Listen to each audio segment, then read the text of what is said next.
Assalamualaikum warahmatullahi wabarakatuh.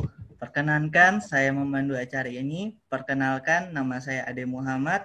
Syukur Alhamdulillah, akhirnya di masa new normal ini saya diberikan kesempatan oleh Himpunan Mahasiswa Muslim Pasca Sarjana ITS, yang mana di masa pandemi ini hampir di seluruh sektor lumpuh, termasuk dunia entertain yang saya geluti saat sekarang ini.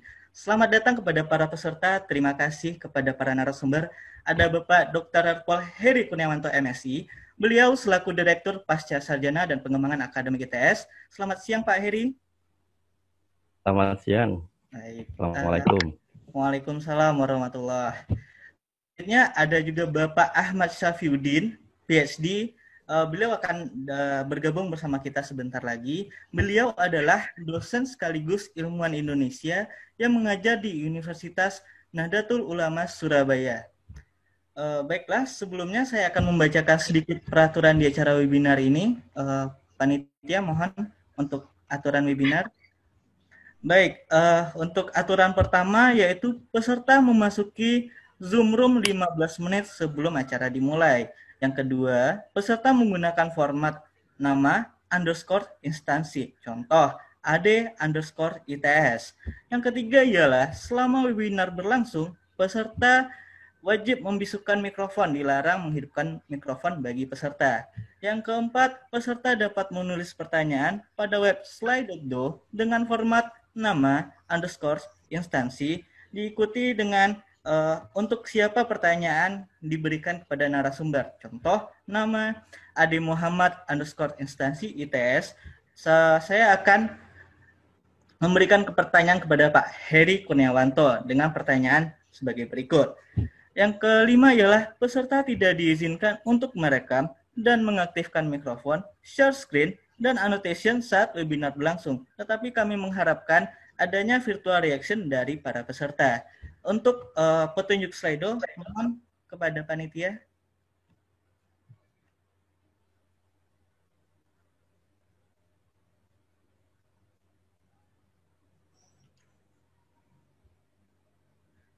Baik, untuk petunjuk Slido, boleh. Next, tolong please. Baik, para peserta bisa mengetik slide.do pada web browser. Ini di contoh ialah di Google slide.do, langsung di pilihan teratas. Next. Nah, setelah masuk dalam website slide.do, ketik event code hashtag HIMPAS 2020 huruf besar semua pada kolom hashtag enter event code. Lanjut. Baik, setelah masuk dalam event code, nanti pertanyaannya seperti yang saya sampaikan tadi, bahwasanya diikuti dengan format nama underscore instansi dan pertanyaan untuk narasumber yang mana diikuti dengan pertanyaan tersebut. Mohon panitia tolong di mute dulu. Oke, terima kasih. Baik, selanjutnya nanti untuk pertanyaan teratas akan dipilih langsung oleh panitia dan berkesempatan untuk menanyakan langsung kepada narasumber. Selanjutnya, sebelumnya saya akan agar acara kita ini diridhai oleh Allah Subhanahu Wa Taala, marilah kita mendengar sedikit lantunan ayat suci Al-Quran yang langsung akan dilantunkan oleh Ketua Himpas kita, yaitu Bapak Reza Fahlevi, Sarjana Teknik, dipersilahkan.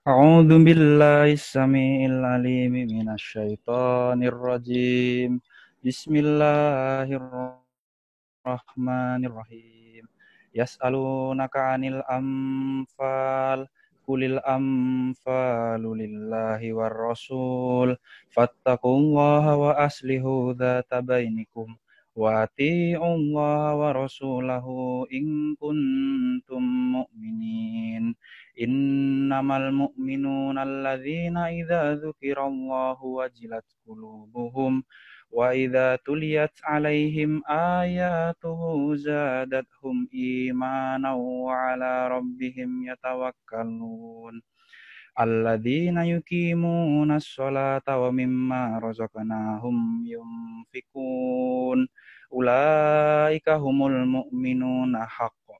Lahum darajatun inda rabbihim wa maghfiratu wa rizqun karim. Kama ahrajaka rabbuka min baitika bil haqq.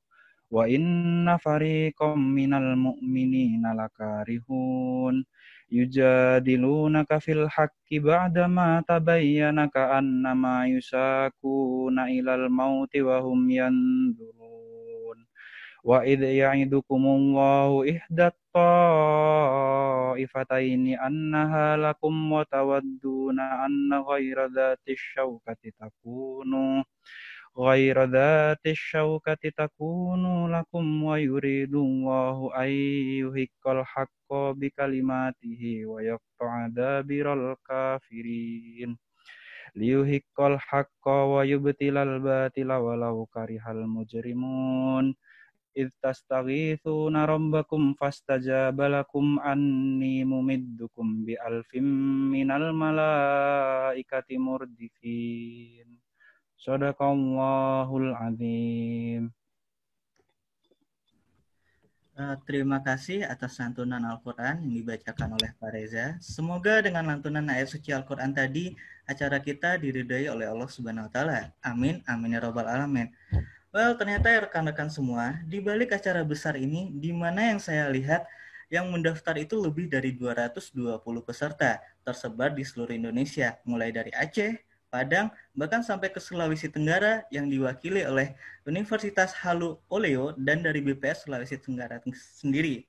Maka dari itu kita sambut dengan virtual reaction kita, Kartini yang dibalik semua acara ini yaitu Ibu Anissa selaku Ketua Panitia dalam acara webinar ini. Kepada Bu Anissa Ranasari dipersilahkan. Baik, terima kasih Mas Ade. Assalamualaikum warahmatullahi wabarakatuh. Bismillahirrahmanirrahim. Yang terhormat Bapak Dr. Lerpol Heri Kuswanto, MSI. Yang terhormat Bapak Ahmad Syafiuddin, PhD. Yang saya hormati Mas Reza Pahlevi selaku Ketua Himpas ITS. Yang saya sayangi teman-teman Himpas ITS, serta yang saya muliakan para peserta yang hadir dalam acara ini. Syukur Alhamdulillah, mari kita panjatkan kehadirat Allah Subhanahu wa Ta'ala, karena atas rahmat dan hidayahnya kita dapat menghadiri secara virtual acara webinar ini. Terima kasih saya ucapkan kepada seluruh panitia, yaitu teman-teman Himpas ITS yang telah menyempatkan waktu di tengah kesibukan tesis untuk mewujudkan terselenggaranya acara ini.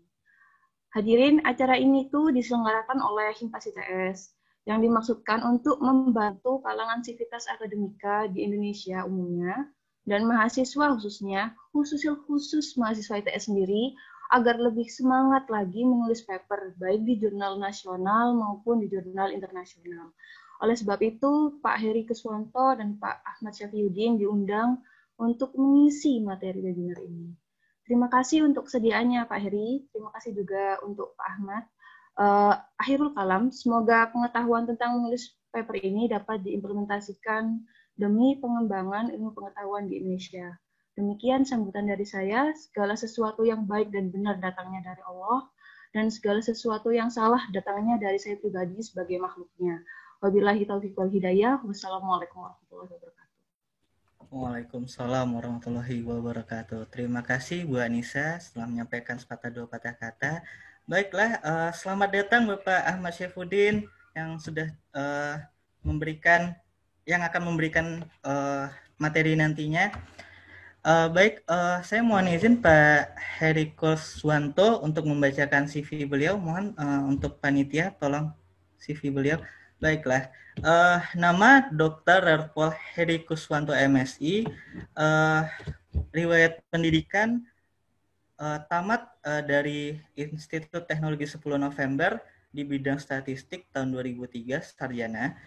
Di tahun 2005 tamat dengan gelar magister di Institut Teknologi 10 November dengan bidang statistik juga.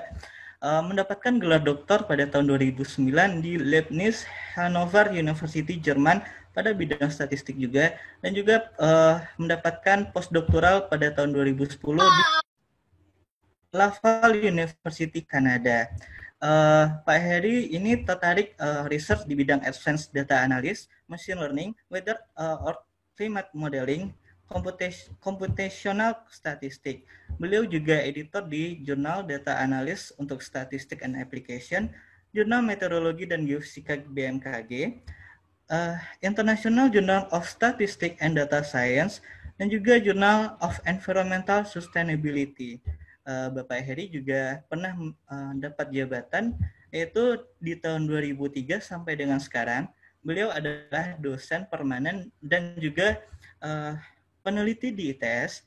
Pada tahun 2006 sampai 2009, Bapak Heri menempuh doktoral di Hannover University, Jerman. Pada tahun 2009 dan sampai 2010, beliau mendapatkan postdoctoral research associate di Laval University, Kanada.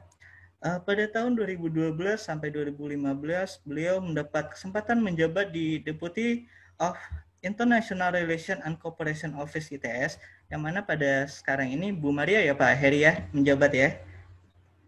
Baik, saya wakilnya Bu Maria dulu.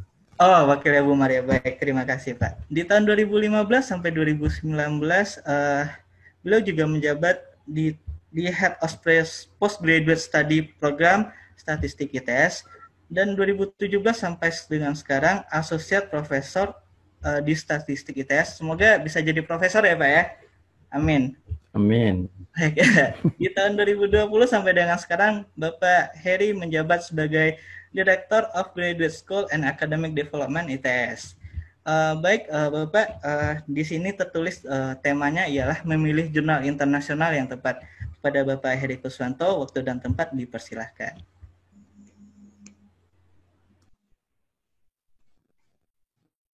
Oke, bismillahirrahmanirrahim. Assalamualaikum warahmatullahi wabarakatuh. Selamat siang semuanya.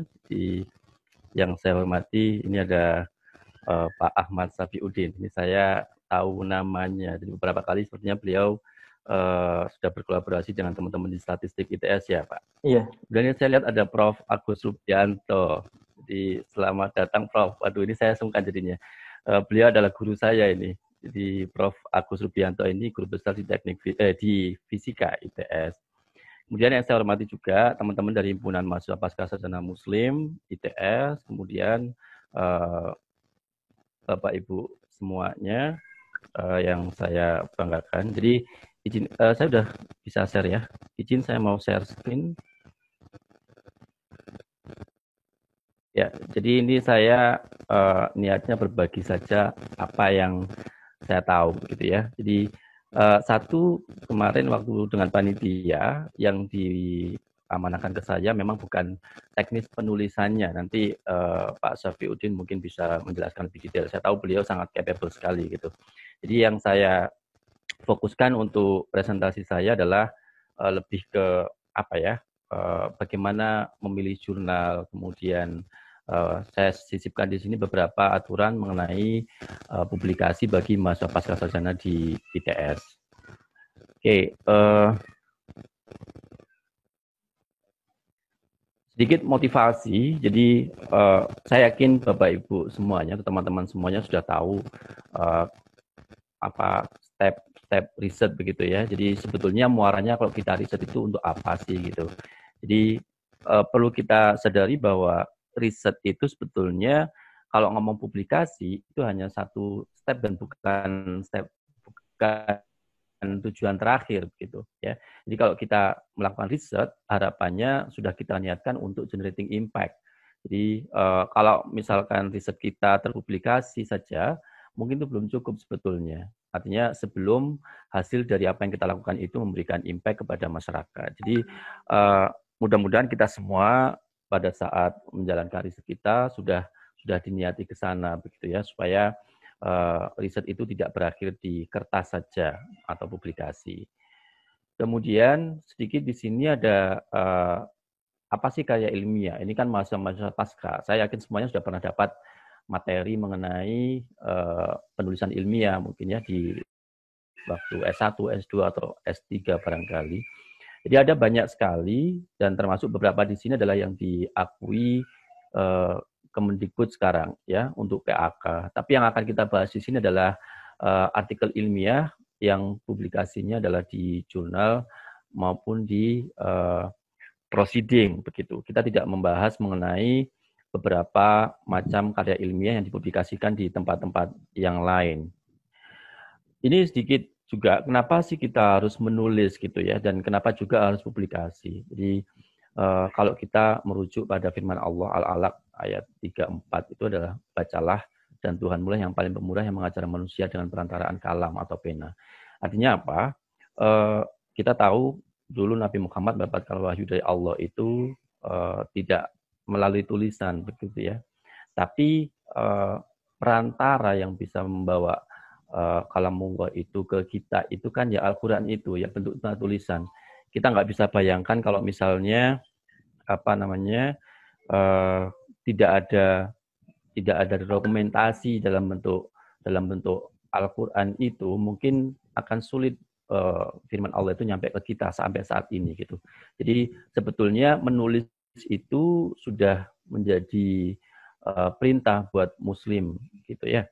Kemudian banyak juga di sini quote yang mengatakan bahwa knowledge is lost without written record. Knowledge cannot be widely circulated with no effective duplication. Artinya kalau kita pintar, kita bisa menemukan sesuatu, tapi kalau kita tidak kita tulis, mungkin akan hilang dengan sendirinya begitu. Jadi pilihannya adalah apakah kita mau mempublikasikan itu atau membiarkan itu lenyap gitu. Ya pastinya tadi kalau kita kembali lagi ke masalah impact, mestinya kita harus mau mempublikasikan apa yang kita temukan gitu ya, sehingga bisa memberikan manfaat buat yang lain. Dan Anda bisa membayangkan, mungkin sekarang tidak pernah berpikir bahwa apa yang kita temukan itu bisa berdampak banyak. Tapi ke depan barangkali itu akan banyak bermunculan karya-karya lain yang basisnya adalah apa yang kita kerjakan sekarang.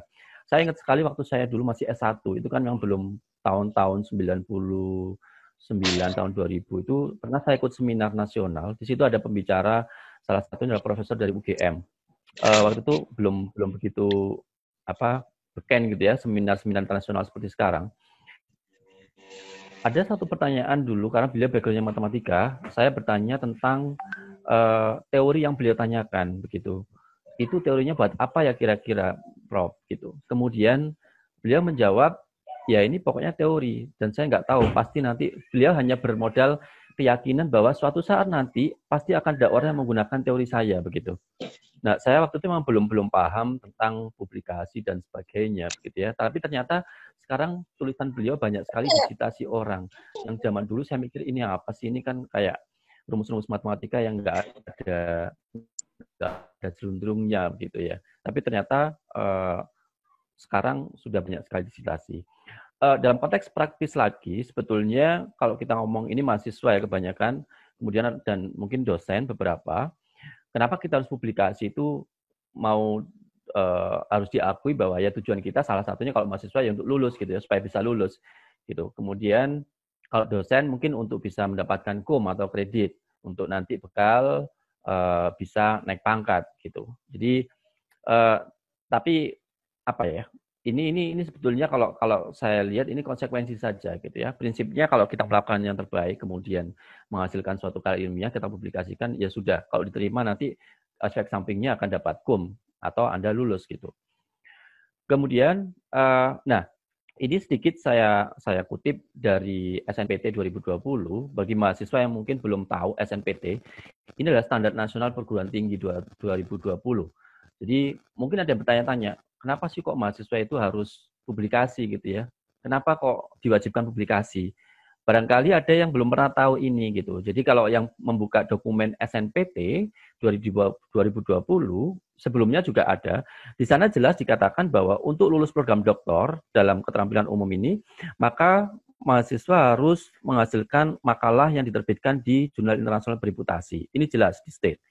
Doktor terapan juga sama, yang magister juga sama. Cuman kalau magister di sini mungkin levelnya agak sedikit rendah, diterbitkan di jurnal ilmiah terakreditasi atau diterima di jurnal internasional. Kalau ini diterbitkan di jurnal internasional, kalau ini diterima di jurnal internasional. Jadi ini teman-teman semua yang mendasari kenapa kok misalkan di ITS itu kok susah-susah harus nyuruh mahasiswanya publikasi gitu ya. Ternyata ada dasarnya gitu. Ya kalau kita pengen sebetulnya nggak pakai publikasi ya silakan, ya senang-senang saja gitu ya, mahasiswa cepat lulus. Tapi kita nggak bisa seperti itu karena kita terikat pada aturan. Kemudian ini yang mau saya singgung juga. Barangkali juga belum banyak yang tahu bahwa peran teman-teman semua sebagai mahasiswa pasca ini sangat vital begitu ya dalam konteks persaingan menuju world class university. Saya kira semua sudah sangat familiar dengan World University Ranking yang dipublish oleh kemudian THE, kemudian QS, ini juga sudah sangat terkenal, mungkin semuanya sudah tahu. Kalau kita tilik lagi komponen penilaian sebuah universitas bisa masuk dalam jajaran rankingnya THE atau QS, itu di sini ada riset, ada citation, kemudian ada teaching untuk THE. Teaching ini hubungannya dengan proporsi mahasiswa doktor atau mungkin mahasiswa pasca sarjana begitu. Riset ini pasti hubungannya, riset dan citation hubungannya dengan penelitian dan publikasi. Dan ini porsinya sangat besar sekali. International Outlook sama Industry Income ini porsinya sangat kecil. Begitu juga QS. QS ini ada Teaching Excellence, kemudian ada Research Excellence yang 20%.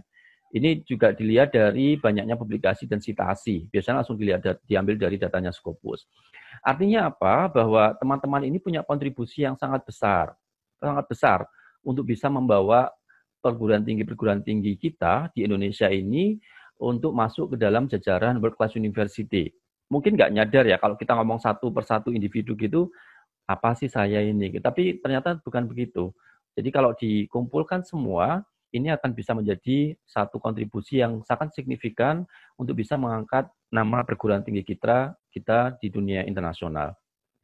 Saya coba lakukan benchmark sedikit di sini. Ini ada World Class University Ranking yang dipublish oleh QS untuk tahun 2021.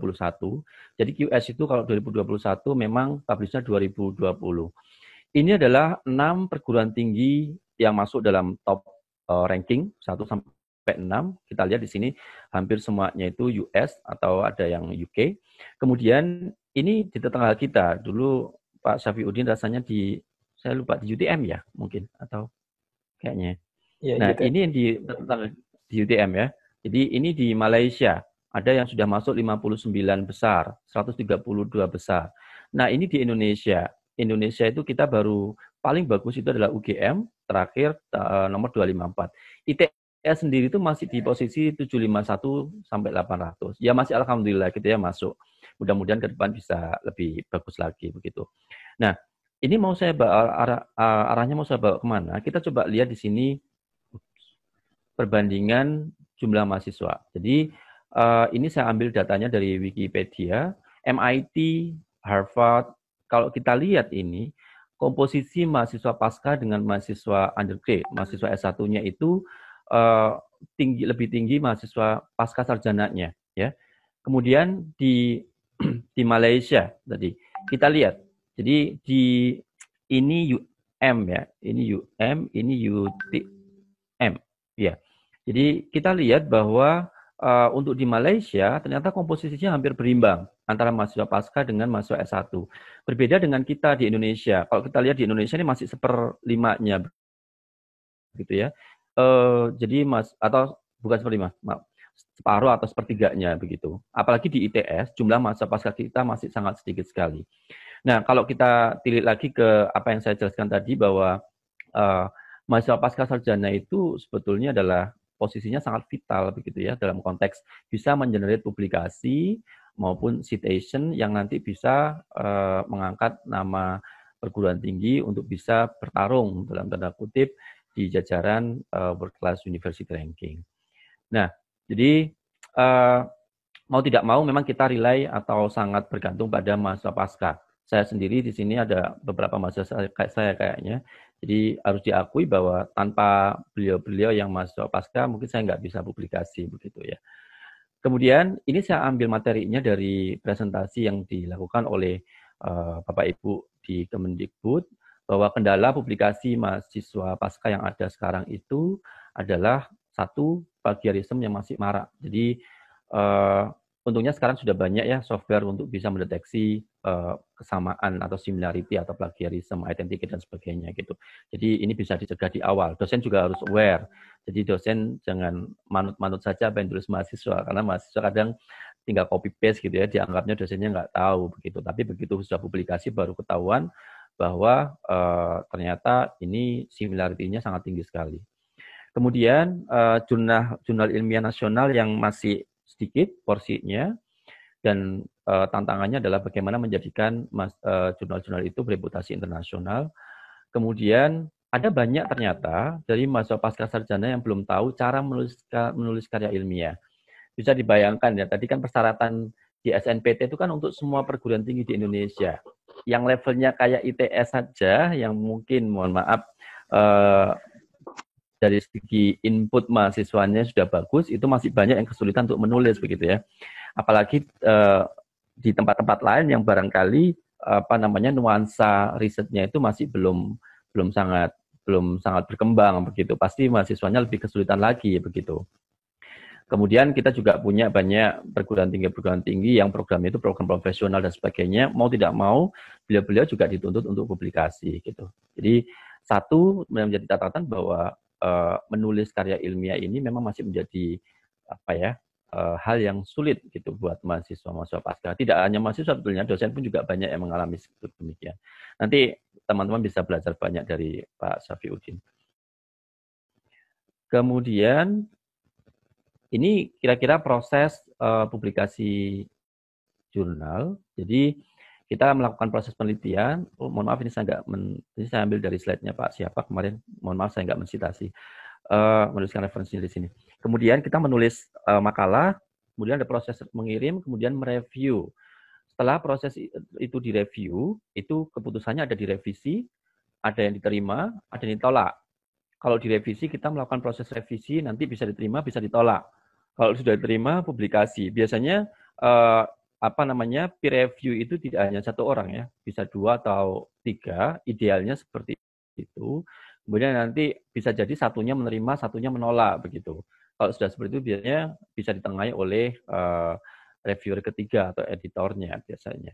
Jadi bagi yang mungkin belum pernah punya pengalaman untuk publikasi atau submit di jurnal mungkin, kira-kira prosesnya seperti ini ya. Jadi nanti mensubmit papernya, kemudian menunggu proses review. Kalau sudah dapat feedback, syukur-syukur kalau misalkan langsung diterima, kalau enggak revisi ya kita revisi dulu, setelah revisi kita submit lagi begitu. Jadi kira-kira stepnya seperti itu. Nah, ini sangat bervariasi antar jurnal yang satu dengan yang lainnya. Makanya untuk teman-teman S3 maupun S2 yang terutama yang S3 ya, begitu nanti sudah punya ancang-ancang mau publikasi di mana harus dilihat dulu. Kira-kira saya rasanya di Elsevier itu ada atau sekarang banyak jurnal yang sudah berorientasi pada service excellence, salah satunya adalah speed publication process begitu ya. Jadi itu harus diperhitungkan kira-kira untuk proses dari submit sampai publish atau sampai accepted lah paling tidak itu butuh berapa lama sehingga nanti perencanaan proses S3-nya itu dalam disertasinya itu bisa bagus begitu. Kemudian nah, jadi memang harus diakui bahwa proses review itu adalah salah satu step yang paling menegangkan ya. Jadi saya sendiri kalau mau submit gitu pasti juga deg-degan gitu ya. Waduh ini jurnalnya bagus sekali, ini pasti nanti proses reviewnya sangat ketat sekali gitu. Nanti pun kalau sudah mendapatkan feedback itu juga deg-degannya minta ampun gitu ya. Baca hasil review dari reviewer itu juga itu salah satu step yang bikin kita adem panas gitu. Jadi banyak sebetulnya saintis-saintis itu yang menganggap bahwa proses peer review itu memang tidak mudah. Bahkan di suatu paper saya pernah membaca bahwa ada pro kontra begitu ya. Banyak saintis yang menganggap bahwa reviewer itu hanya mencari-cari kesalahan saja gitu. Jadi macam-macam lah sifat-sifat reviewer. Saya tidak membahas nanti karena memang kalau memilih reviewer itu bukan domainnya kita ya sebagai pengarang. Kadang gini, pada saat submit, memang kita kadang untuk beberapa jurnal itu diminta suggestion beberapa nama reviewer gitu. Tapi belum tentu juga beliau-beliau nanti yang memang akan di-assign sebagai reviewer oleh editor jurnalnya. Nah, oke, saya bicara mengenai indexing. Jadi teman-teman pasti sudah sangat familiar sekali dengan Scopus ya. Di mana-mana bicara Scopus, di mana-mana bicara Scopus. Di ITS itu kalau mau lulus S2 atau S3 ya kata kuncinya Scopus gitu, baik seminar maupun publikasi jurnal. Tapi bahwa Scopus ini bukan satu-satunya pengindeks gitu ya. Jadi ada Clarivate, kemudian kalau ada Copernicus, Google Scholar, itu adalah macam-macam indexing. Kemudian kalau di level nasional itu ada Sinta. Sinta ini yang sekarang lagi lagi booming gitu ya di Kemristek BRIN. Karena tiap tahun Sinta ini melakukan perankingan peneliti-peneliti di Indonesia, 500 besar peneliti Indonesia yang masuk Sinta. Jadi ini hanya saya sebut saja yang mungkin sering kita temui. Tapi masih ada banyak sekali sebetulnya dari selain dari 5 ini, terutama yang internasional gitu ya. Kemudian, nah kita bicara kualitas jurnal. Karena sebetulnya memang lagi-lagi tadi kita bicara impact gitu ya. Maka publikasi di suatu jurnal itu kualitas jurnalnya itu bisa dilihat dari impact factor sebetulnya. Jadi mudah-mudahan sudah familiar dengan istilah impact factor. Jadi impact factor itu gampangannya begini. Sebetulnya kalau kita submit paper di suatu jurnal, sejauh mana sih atau sebanyak apa sih paper-paper kita itu disitasi oleh orang lain gitu ya, oleh paper yang lain. Artinya apa? Kalau disitasi itu ya sebetulnya itu memberikan impact begitu. Artinya yang kita kerjakan itu ada orang lain yang butuh satu knowledge dari apa yang kita tulis gitu. Ya. Jadi itu mengenai kualitas jurnal. Jadi impact factor. Mudah-mudahan ini sudah sangat familiar. Nah, bagaimana mengetahui impact factor? Kalau di web impact factor ini yang sementara masih official dalam tanda kutip dipakai itu adalah yang dipublish oleh Clarivate Web of Science gitu ya. Jadi semakin tinggi impact faktornya, maka kualitas jurnal itu bisa dianggap semakin bagus gitu. Ini saya contoh misalkan di sini ada satu jurnal di statistik, Journal of Computation, Journal Statistical Computation and Simulation. Ini di sini ada tulisan impact factor 0,918. Ini termasuk jurnal yang bagus kalau di statistik. Mungkin sekarang Q2 kalau nggak salah begitu. Jadi bagaimana caranya? Teman-teman bisa lihat di webnya jurnalnya, biasanya di situ ada ya bentuknya ya bulat gitu kadang ya, atau ya tulisan impact faktornya berapa, atau bisa lihat cek di database-nya Clarivate. Kemudian, nah mengukur impact faktor ini semakin kesini semakin berkembang. Dalam konteks untuk Scopus itu ada ukuran impact tersendiri yaitu Simago Journal Rank SJR. Jadi ini ada yang paling terkenal kalau dari 1, 2, 3 ini mungkin yang sering banyak digunakan adalah Simago SJR. Jadi untuk Bapak Ibu yang naik pangkat pun kalau persyaratan sekarang di PAK itu juga yang disyaratkan kalau misalkan mau profesor atau lektor kepala itu juga SJR-nya minimal berapa begitu ya untuk publikasi untuk yang di database Scopus. Jadi melihatnya bagaimana? Ini ada Journal of Statistical Computation and Simulation. Coverage year, ini berarti jurnal ini kan 1972 to present, berarti jurnal ini masih terindeks Scopus. Nanti kalau misalkan ini kalau ada misalkan 1972 sampai 2018 begitu, maka jurnal ini pada tahun 2020 ini sudah tidak terindeks Scopus. Hati-hati kalau seperti ini jangan publikasi di sini untuk teman-teman yang mau lulus dari ITS begitu ya, karena nanti bisa tidak diterima gitu. Kemudian di sini ada SJR gitu. Jadi ini SJR-nya 0,664. Ini sebetulnya ya kalau ngomong kualitas itu ekivalen dengan impact faktornya Web of Science begitu. Jadi metode perhitungannya sedikit berbeda, tapi idenya adalah sama-sama mengukur kualitas jurnal. Kemudian ada kuartil-kuartil. Di sini ada misalkan ini statistic and probability ini 57%, 57 ke 57 ini berarti Q2 gitu ya. Jadi teman-teman juga pasti sudah sangat familiar ya Q1, Q2, Q3. Kalau mau lulus dari ITS minimal Q3 gitu. Jadi nanti lihatnya di sini dia masuk ke kuartil berapa gitu. Ya. Jadi atau kalau mau ada di listnya Simago, Simago SJR itu tinggal googling saja nanti Simago SJR, ketik nama jurnalnya, nanti akan muncul di situ. Bentuknya seperti apa? Nanti saya tunjukkan.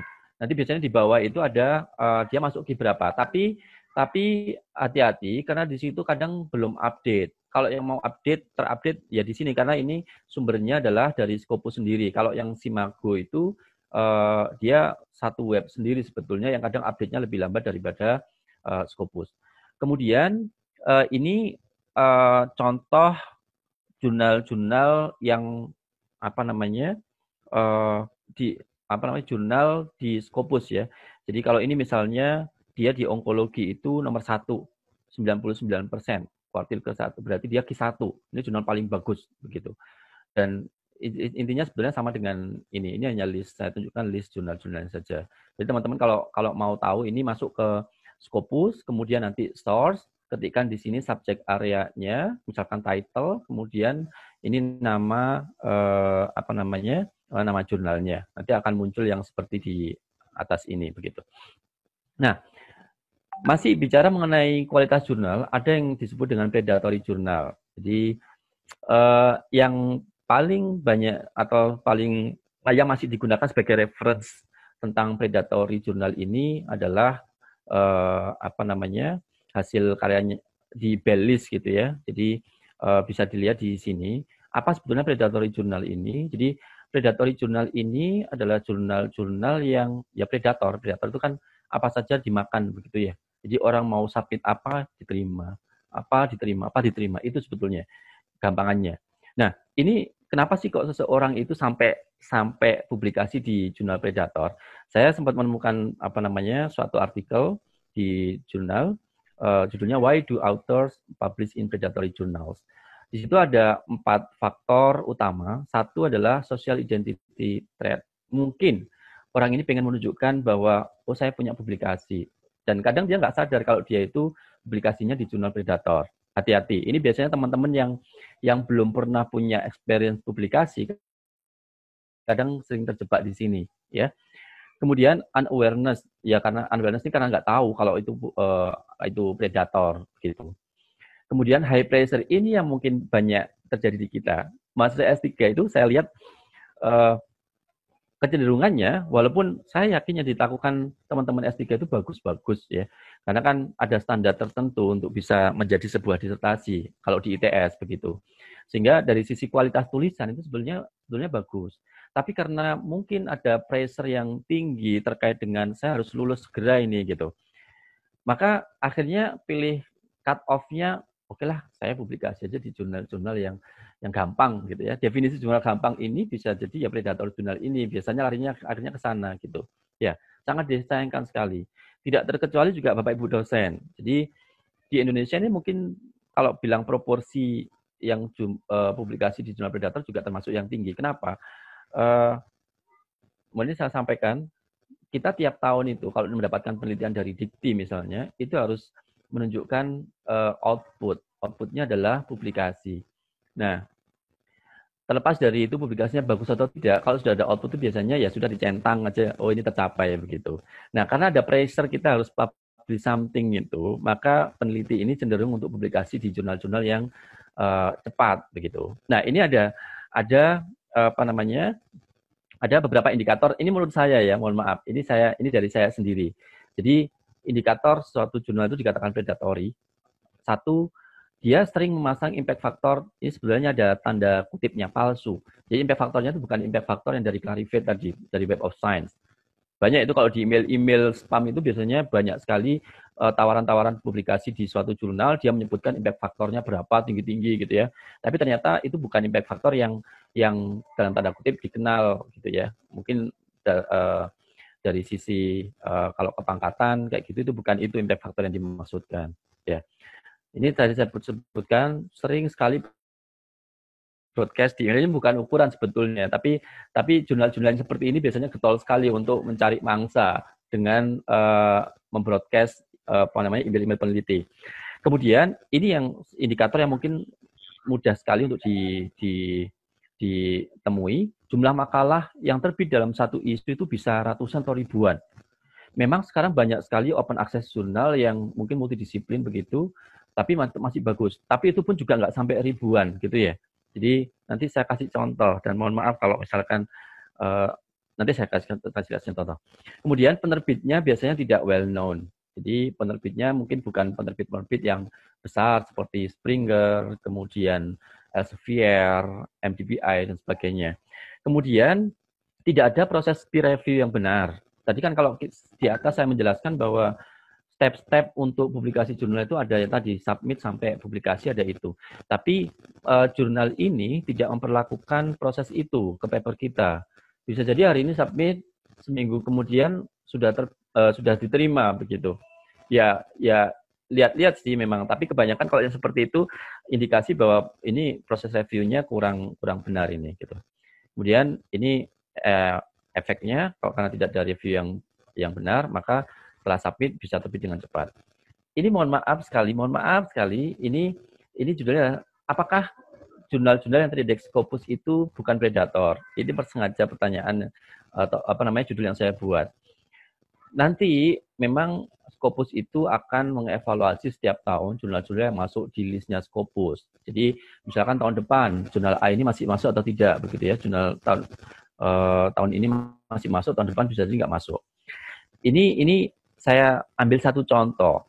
Saya tidak mohon dievaluasi sendiri, dan mohon maaf bagi yang punya publikasi di sini, bukan bermaksud apa-apa.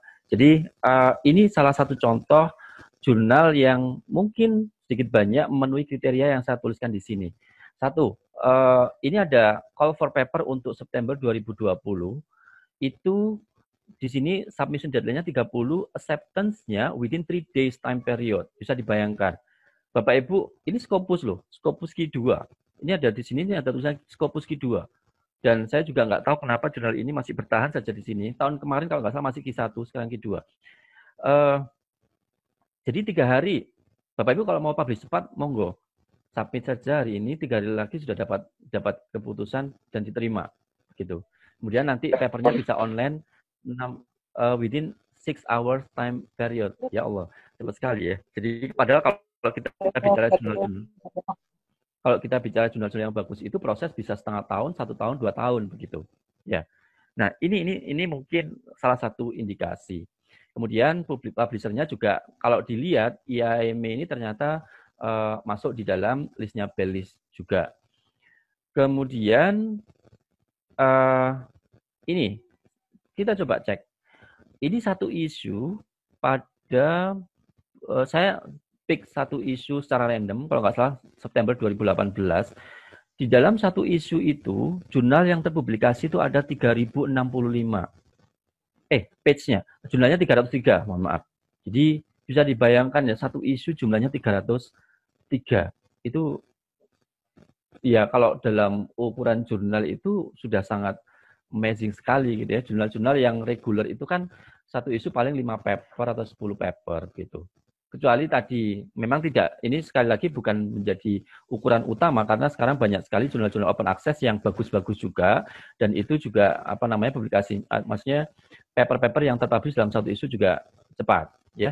Tapi gini, salah satu indikator yang lain adalah, mohon maaf saya mungkin belum menuliskan di sini, tidak konsisten mengenai topik paper yang dipublish di sini. Jadi, kalau Bapak Ibu lihat di sini, ini ada yang materinya itu tentang customer satisfaction, kemudian tentang, ini kan jurnal sipil ya, jurnal International Journal of Civil Engineering and Technology. Harapannya jurnal yang masuk sini ya memang semua berbau-bau sipil gitu. Tapi di sini ada jurnal tentang kepuasan pelanggan, jurnal tentang misalkan kedokteran, eksperimen dan sebagainya, pertanian dan sebagainya, gitu dimasuk saja. Ini mungkin yang disebut dengan predator. Jadi dia itu apapun masuk. Ini sekarang dia Q2. Itu yang masalah kualitas jurnal. Sekarang saya harus publikasi di mana begitu ya. Sekarang memang ada tendensi bahwa banyak jurnal yang memberlakukan open access. Open access itu maksudnya jurnal Anda nanti orang bisa langsung akses tanpa harus membayar ke jurnal itu. Sehingga probabilitas untuk peluang untuk paper kita disitasi itu juga mungkin idenya adalah bisa besar juga begitu. Nah, tapi ada konsekuensinya pada saat open access ini biasanya memang biayanya lebih besar gitu ya. Jadi cek saja kalau masalah biaya publikasi nanti biasanya di halaman editornya, editorial board-nya atau di halaman jurnalnya biasanya ada informasi di situ biayanya berapa. Ada yang EPC, ini kan saya sebutkan di sini misalnya EPC. Ini adalah article publishing charge. Ya, jadi pada saat kita sampai di sini diterima maka kita nanti diminta untuk membayar jumlah ini gitu. Ya kalau jumlah ini mungkin buat mahasiswa masuk S2 atau S3 gitu ya. Ya lumayan gitu ya. Ini bukan angka yang kecil gitu. 3.000 US dollar itu kan 30 atau mungkin 40 juta kali ya. Iya betul ya. Iya sekitar segituan. Gitu. Nah, ada beberapa penerbit yang sekarang sudah full open access itu kayak MDBI, kemudian Hindawi ini juga sama. Jadi memang ada begini, ada yang mengatakan open access saja gampang diterimanya gitu ya. Tapi itu ternyata tidak selamanya benar. Banyak jurnal-jurnal yang memang masih menjaga kualitasnya begitu. Jadi jurnal-jurnal itu masih jurnal-jurnal yang bagus. Oke, ini slide yang hampir terakhir dari saya mengenai ketentuan publikasi bagi mahasiswa pascasarjana di ITS. Ini basisnya adalah baku mutu pascasarjana tahun 2020 yang baru kita rilis beberapa bulan yang lalu. Teman-teman bisa download di www.pasca.its.ac.id. Nanti ada baku mutu pascasarjana, mau dibaca di situ semua ketentuan tentang pascasarjana di ITS. Kita mulai tahun ini itu membuka jalur riset sama jalur reguler, ya. Jadi untuk magister jalur reguler, syarat lulusnya salah satunya adalah telah mempublikasikan hasil penelitian yang berkait dengan tesis dalam makalah yang diterbitkan di jurnal nasional ilmiah nasional terakreditasi atau telah diterima di jurnal internasional atau telah dipresentasikan secara oral di seminar internasional bereputasi. Jadi ini adalah definisi buat terkait dengan seminar internasional bereputasi, itu terindeks kalau sekarang kita batasi Scopus dan Web of Science. Begitu. Jadi yang paling umum kalau di prodi itu sekarang adalah syaratnya adalah minimal di proceeding terindeks Scopus atau Web of Science. Kemudian untuk jalur riset, magister jalur riset ini syaratnya sama, mempresentasikan satu makalah di seminar internasional bereputasi ditambah dengan ditambah dengan pilihannya adalah satu makalah pada jurnal internasional bereputasi terindeks Scopus minimal Q3 atau Web of Science berimpact faktor, atau satu makalah yang terbitkan di jurnal ilmiah nasional terakreditasi dengan kualitas Sinta 1 sampai Sinta 4. Atau kalau yang basisnya adalah paten, monggo paten tidak apa-apa. Kemudian ini yang untuk doktor jalur riset dan jalur reguler. Kalau doktor jalur reguler ini syaratnya adalah minimal satu makalah di jurnal internasional bereputasi dan satu makalah presentasi di seminar, begitu ya. Nah, ini adalah definisi jurnal internasional bereputasi yang kita buat, yaitu terindeks Scopus atau terindeks Web of Science dengan impact faktor lebih dari 0,01. Nah, untuk jalur riset ini tentunya lebih tinggi seperti magister tadi syaratnya. Jadi ini syaratnya adalah presentasi di seminar internasional ditambah dengan satu makalah terbit di jurnal internasional bereputasi Scopus minimal Q2 atau Web of Science berfaktor dampak di atas 0,5 atau 2 makalah di Q3 begitu, atau yang berbasis paten.